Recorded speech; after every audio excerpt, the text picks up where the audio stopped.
It's true. It is true. If you have an adapt to a growth mindset and you have that flexibility and that willingness, effort to learn, then it just reaps the rewards.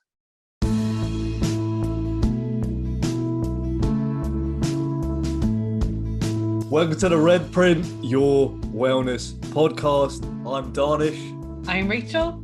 And I'm Neil. And today we are joined by Xander, who is a first-year student, a student representative, and an all-round great student.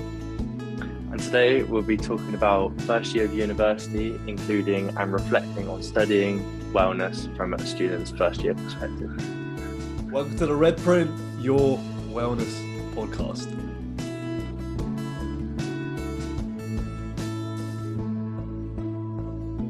So to begin, Xander, how have you found it from moving where you were before to moving into the university life? Is it what you expected? How have you found it so far?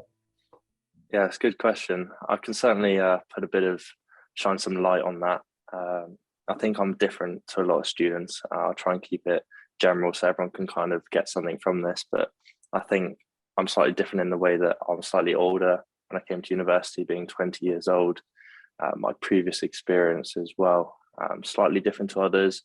Rather than just coming straight out of school, I actually did some previous work experience. So all of that kind of gave me, a new way of looking at university, not so much as a chore or not so much as I'm still in education. I've got work to be doing. I've kind of come at it a total different angle because of those things. And so I actually came in quite confident and actually looking for something different than maybe what other people are looking for, not necessarily looking for the very, very best grades, and just wanting to get the most out of it, maybe focusing more on networking, connections, things like that, to just highlight my profile when I go into a job in the future. Because let's be honest, everything comes back to joining a company out at the end of it. And that's what is always at the forefront of my mind, just trying to make sure that everything I'm doing now, all the revision that I'm doing, all of the people that I'm meeting, how can it kind of help me along my journey to becoming successful and getting into the company that I want after university. So focusing more on that rather than the present, grades, revision, the grind, focusing on other things. So a bit different, and maybe someone can take something away from that, maybe even if they've just come out of education. I think motivation, certainly from my perspective, I try and get that from just staying on top of it, as I said, and just accepting. That's the biggest thing I would say, accepting the point that there will be a lot of work and there will be times where I'm not going to be wanting to do my work, and other times where I'm thinking, oh great, I've got this module coming up and I know exactly what I'm doing for my coursework. Let's just get on with it, go to the library and let's get it done. So kind of dips and troughs, I suppose. So that's kind of how I look at it, and just try and keep really on one field as such, just keep the same, keep it going, keep the ball rolling. My dad always says you just spin the plates, keep them all spinning and try not let them smash. And if you've managed to do that, then you're going to be successful. So love it. And what are have you got any top tips for how you keep on top of things and how you manage to spin all of those things? Because with any university, any student that's at university or thinking about coming to university, there's lots of competing pressures, even just within your modules, let alone then outside societies that you might be a part of or other clubs and teams. What are Xander's here's things that you definitely need to do to keep yourself on top of it all? That's a great question. I've been working on this. It's kind of like its own craft, isn't it? It's something that supplements university, and it's a way of just keeping on track. And different people have different ways of going about this, and some might like to really get on with their work to keep their motivation high and keep it going. And others might think, I'm so in it now and there's so much to do and I can't do anymore, so I may just go on a walk or something like that. Personally, I've always been a gym goer, so 3 times a week, no matter how I'm feeling, other than if I'm sick or if I'm ill. I'll just be stupid, but I would go along to the gym 3 times a week, get it out of my system, and then I would carry on with my work. But setting realistic goals is just such an important thing. I can go away and I can do my exercise in the gym, but when I come back, if I don't have a plan, a list in my calendar, I haven't planned the week before, or I'm not sure what I'm doing, haven't emailed the lecturers, whatever, then I'm really unclear about what I'm doing. So it's a kind of a mix of, I do my own things on the sideline to just keep me occupied, not to do with work, whether it be meeting friends, gym, whatever. And then when I come back, I've got to have a plan, because if there's no plan, it's really muddled in my mind what to do. So yeah, I'd kind of advise those 2 things. Maybe keep active, socializing, and then on the other hand, keep the studies going with a specific plan. Might not work for everyone, because not everyone has a plan and they don't like sticking to a plan, but personally, that's what I try to do, and it helps me. I agree. That's a good point. I agree with all of those points, because that's similar to how I operate as well. So in terms of fitness, like, I suppose without exercising, I'm like, I just go into a rut, if that makes sense. Like, I need to do all these things, but without an output for all the excess energy, I'm just like, it just bottles up. So having, I suppose, like an output, it could be anything within your routine. So let's say one example can be just socializing with your friends, meeting up with them, catching up, like breaking away from the norm of just doing your assignments, exercise. So you're breaking away from, I suppose, your university work. So it's not just a monotonous task, because I think when you start university, you're kind of exploring different ways, different methods of working, because nothing's set in stone. You just, I suppose, going out and say, oh, this will work. Then you accept it as it is, and then just experiment, have fun with your routine. A routine doesn't have to be boring. It doesn't have to like weigh you down, because I think when you're planning your day, you try and fit as much in as you can, and then by the end of it, you're exhausted, you have no energy. But I think you should be all right by the end of it. You should push yourself and then have something in your day, at least one thing in your day where it's uplifting you, giving you energy. It could be anything, but you know what's best for you at the end of the day. So yeah, in your first year, explore, have fun with your routine. And then when it gets to like, I think the final year, you understand that when you're at university, you selective urgency quite a lot. So when you get closer to the deadline, that's when you start putting in the work. Like first year and second year, that's for me. When I was doing my assignments, I had selective urgency. I only really cared about it when it got closer and closer to the deadline. And now this year, I'm like, okay, I can't be doing that, because that's not going to yield the best result in any way whatsoever. Like, yeah, like we mentioned it in previous podcasts. You can do that, but you're not going to get the best result. You might be able to get, like you talked about yesterday, a couple drafts a minute, but then it's not going to be your best draft. So realize you could do your best work when you take time. You're not rushing it. You're breaking it down, as Xander said. Break it down. Have a routine. Attack it every day, and don't, I suppose, have selective urgency. Just be urgent. Just do it, and then you'll be fine. You'll have no stress. I love that point you made about experimenting, because I think first year is kind of a bit of a year of experimentation, like figuring out who you are, trying out different things. And I'm wondering, this is a question for both of you again. When sort of finding yourself at university, were there any mistakes you made or anything that you'd recommend other students just avoid? Like, what would your advice be with that? Especially for assignments, first year, all of my first assignments, first big mistake, left at the last minute. And that's purely not because I'm a bad student or I'm a rebel, or I'm not actually want to leave it to the last minute. I just was unaware of the amount of research and work that needed to be done. I'd spoken to previous university students, family members who've been to university before, friends of friends, but I just didn't realize, and therefore may not have been the best work I produced. And that's okay though, as we're saying, that's okay. So I think next time round, like I am now, I'm already starting research a month before it's due. So I'm going to be much more prepared. It's kind of also having just gone through starting first year and everything being, oh, it's all new. I know how the library works. I know who to go to.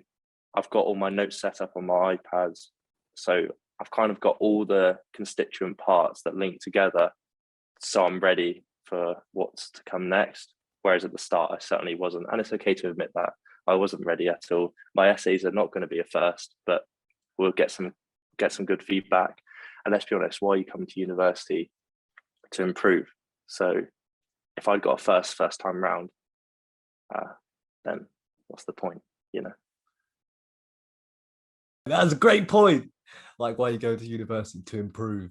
Nail on the head. Because think about it, you're at university, like, yeah, you can have fun, you can do whatever, but at the end of the day, like, it depends on your goals. For me, it's to do the best I can.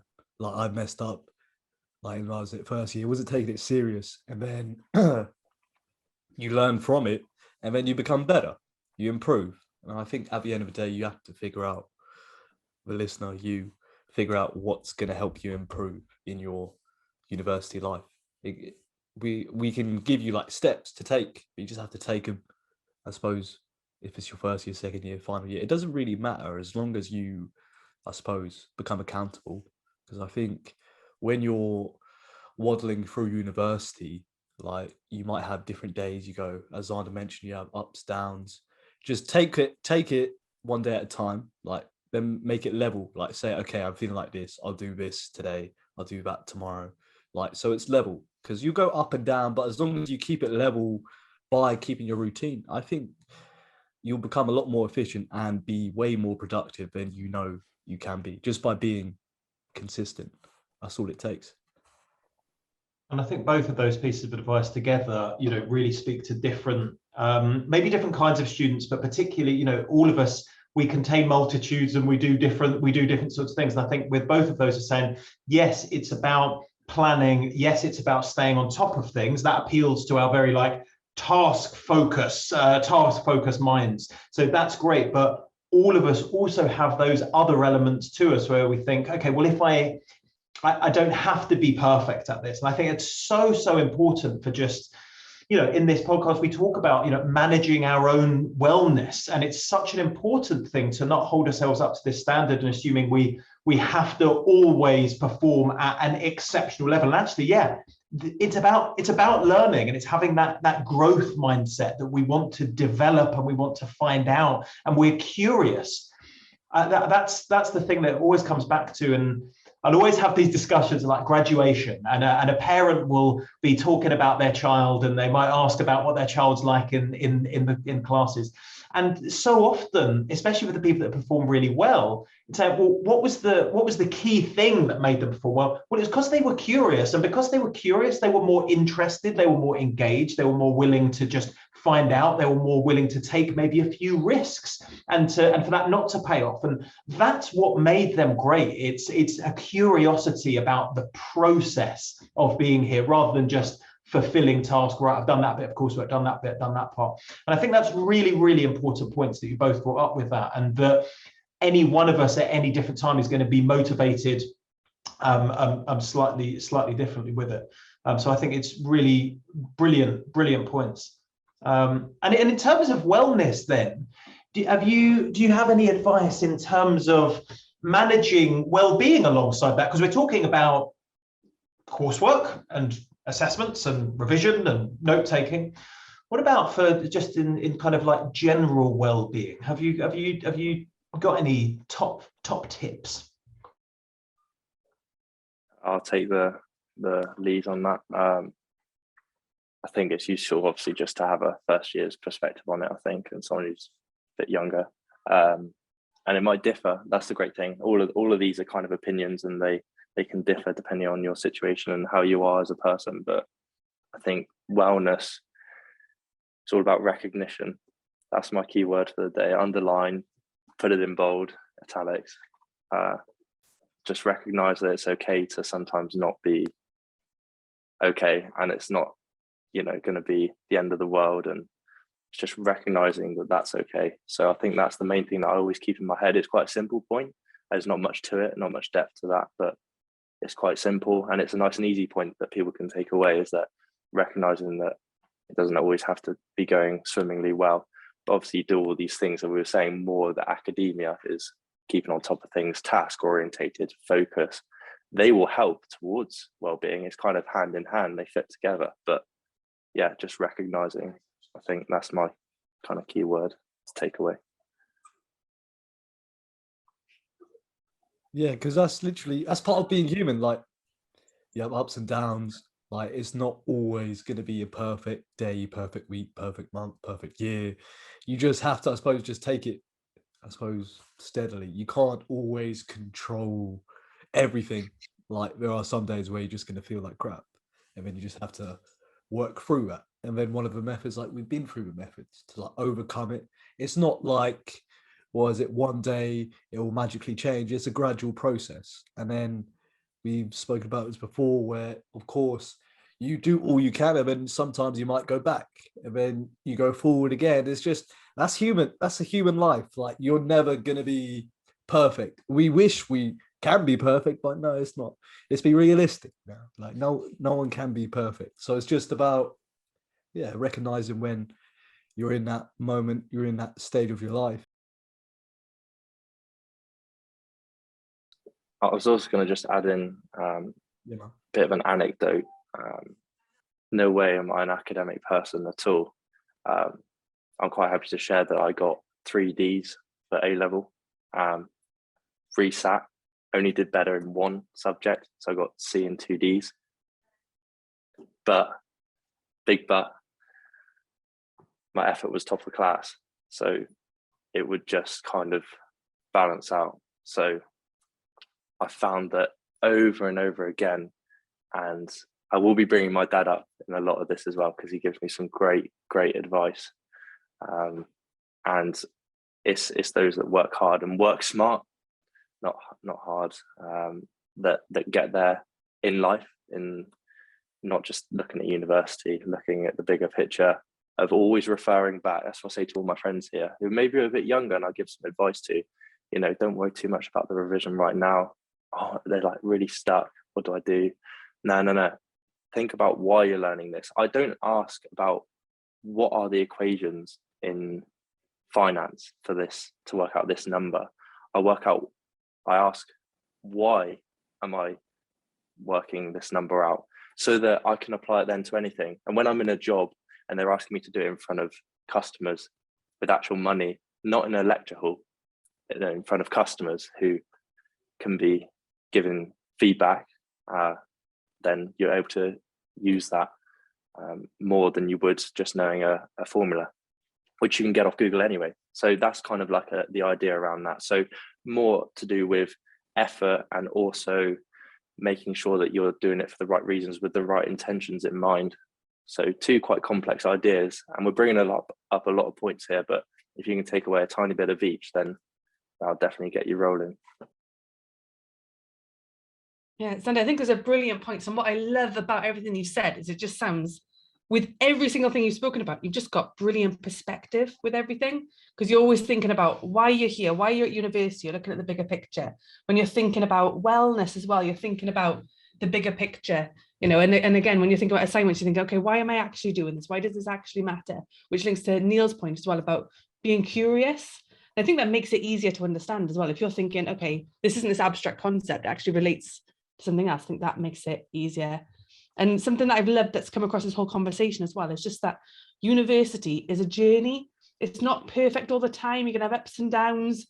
And that's not a reflection on you or your worth as a person. It's not, your grades, as we've said before, it doesn't mean you're a better or worse person. There's going to be times where you make mistakes. Any of your lecturers as well, seriously, any lecturer you've had, anyone, any tutor, they've all made mistakes at uni as well. They've all sort of had a grade that wasn't that great.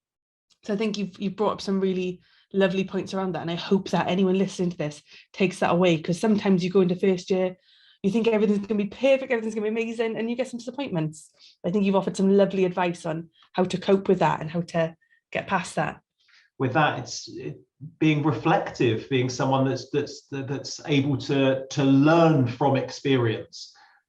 I was just about to drop into lecture mode. I will drop into lecture mode of Chris Ajaris talks about double loop learning. Double loop learning, when you do something, you get a result. And then instead of just going back and doing it again, you do something, you get a result. And then you reflect on that and think, well, what do I take away from it? What went well there? What was problematic about it? And then I can go back and actually shift my behavior and learn from it. And so it means that whatever happens, it almost doesn't matter, because you will come out of it having learned something. And that learning something will progress you in some ways. Yeah, sorry, I can't help but drop a reference in there, can I? Lovely, love that. I think also partly linking to all the points that we've made, probably on a bit of the wellness and a bit of how you deal with your viewpoints, your viewing angles of university and the bigger picture, kind of linking them together. It's something that I don't think has been brought up on the podcast before. Not that I listen to all of them in my spare time. That essentially it's a case of show me your top 3 friends, top 5 friends, your friends as such, and I will show you your future or your projection, because the people that you hang out with are a reflection, partly, I will say partly, not 100% of who you are, but they will have a very, very important role in how you do as a person in university in this aspect. So take care of who your friends are and whether they actually want you to do well, and that kind of links to wellness and also how well you do at university. So I thought that was a good point to bring up. Just be careful about what friends that you pick, and are they trying to support you with your academic career, or even outside of university as well, because I know far too many people that hang around the wrong people that have so much potential.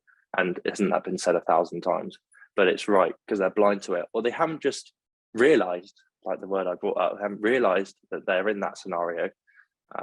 Maybe they don't think they are, or they just don't know.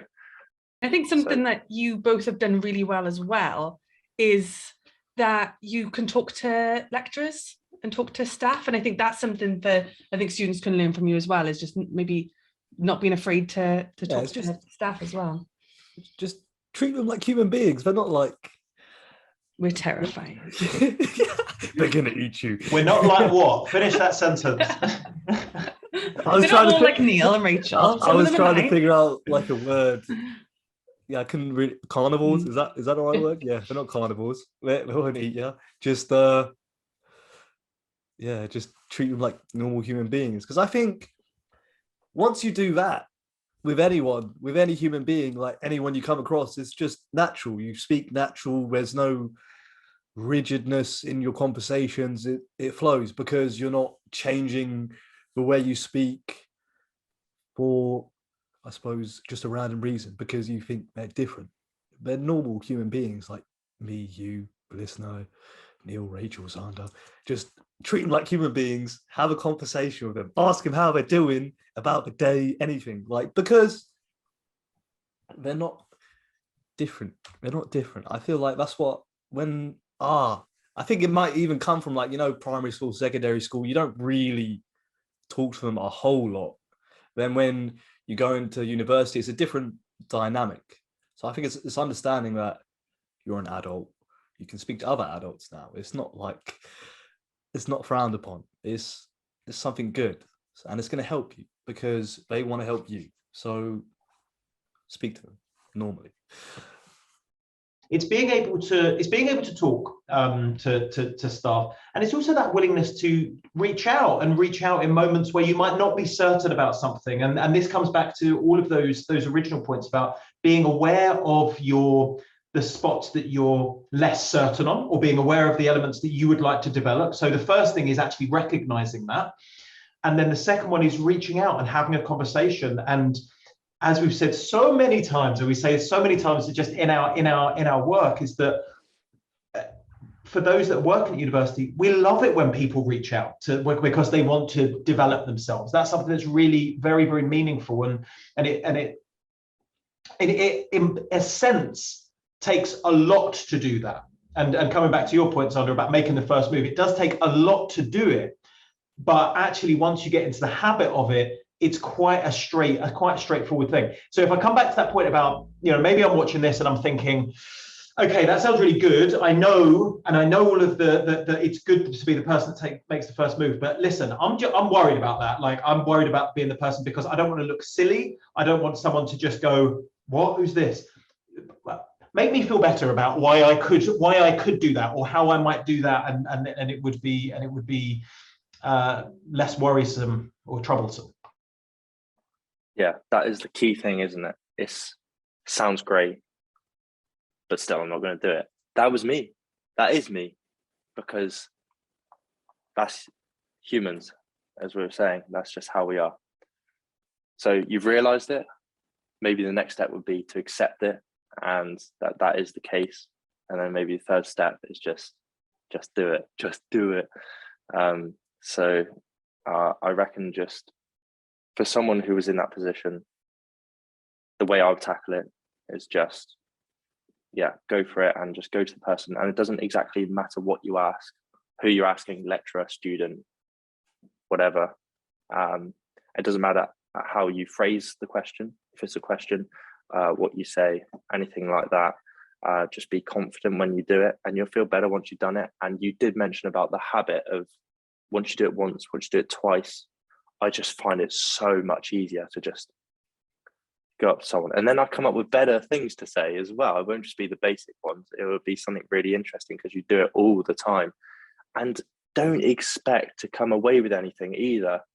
Hopefully you will, but I never go into a conversation thinking, what can I get from this person? Neil must know so much about his module. Let's try and eke everything out from the module so I can get the best grade possible. That's totally not how I think about it. I hope no one thinks like that. I mean, some people might, but it's more about the interaction for me, the networking side of it, as well as hopefully getting some insightful knowledge. So never go into any conversation expecting anything in return or anything like that. Just go because you want to do it, I think. So just go for it. Yeah. Okay, so some brilliant points there. Thank you so much for that. So thinking about the future then in semester 2, what top tips do you have for people preparing for this second semester or the final semester of third year? What do you think? I've got a few points I think might be useful for people watching that I've kind of learned throughout my 20 years. The halfway to 40, I put it, so I'm pretty old now. It's kind of embarrassing. But I think stripping it back, not talking so much about academic practice and how to take good notes or organizational skills or how to balance work life, things like that. Not so much to do with that. I think more general rules that you can apply to university and life, of course. All of these apply to that as well. And I don't think we've brought them up before either, so I think they might be quite relevant. Dress smart, think smart, because I think that has a really big impact on how we motivate ourselves and how we view ourselves. And if you're walking around in joggers, comfy, and just a casual jumper or whatever, that's fine. But I think focusing on myself, I think I've had more productive days when I've been just a bit smarter, taking a bit more care about how I look, and for my own mind, just to be thinking, right, yeah, nice. We've got university today. We've got three lectures today. I'm sitting down, and I'm listening to someone. I don't necessarily need to be looking smart, but just in my own mind, I think that I do actually perform better if I look smart, feel smart, and think smart. So that's a really easy one to do as well. And also, I think you're probably taken a bit more seriously if you're dressed smart than not. That's where the interactions will occur, then networking. So it kind of has a plethora of rewards just by dressing smart in the morning. A simple decision, make a decision the previous night and then just get into it in the morning, job's done. It's just like creating a plan. You do it the night before and then the next day is going to be easy. I know, Neil, that you do that as well. You have kind of like a set plan of what you're going to do in the week or in the day, so that you just carry out the task, and there's no decision needed to do that. And I know there's quite a few podcasts and books about this where you just reduce the amount of decisions that you make in the day. And this is a prime example of that. Just make sure that you're looking smart, dress smart. And yeah, I think that might help someone out. So I firmly believe in what my dad taught me in the 2% rule, it's called. I don't know whether you've heard of it at all. It's quite a simple rule, but essentially you have a bit of work. It could be lots of work. It can be a small task, a subcategory of even a module. And you apply your 100% effort, and that's not necessarily 100% effort, so therefore I burn out. It's 100% effort, just as much as you can do, and taking into consideration of all the other things that we've talked about, of balancing work and life and how to go about doing those things. Doing 100% as much as you can, and then 2% more, because 2% is easy for the brain to justify. I'm just going to do a bit more, and I guarantee you that's what will set you up for success, and that's what will set you apart from everyone else. At university, people won't even be doing 100%. They'll be down low, and it's okay to sometimes be down low, but as long as most of the time you're thinking, and I need to be 100%, but I'm going to do the 2%, I'm Mr. 2%. So I think that is a really key takeaway of just applying that little bit extra effort. It's not too hard, not too difficult. For example, I think if you're doing an essay, you've done your research and you think you've got enough sources, but then maybe going to the lecturer or maybe discussing with a friend for 10 minutes or reviewing the work that you've done, sorting your reference list out within the Word, creating a template ready for you to start on next week on Monday, something like that. That would be what I classify as the 2%, and it just helps you. And I would recommend that for anyone to start doing literally now, because it's the easiest thing and it's the thing that's helped me the most. So the extra 2% rule, yeah, and you could be Mr. 2% like me. I think it is important because just doing a little bit extra sets you up so much further ahead, because it adds up every day. It's like there's a book, The Compound Effect. If you just add it up bit by bit every day, it's gonna be a massive result by the end of the first semester, second semester, by the end of your first year, second year, third year. Just doing that a little bit extra will lead to a massive change.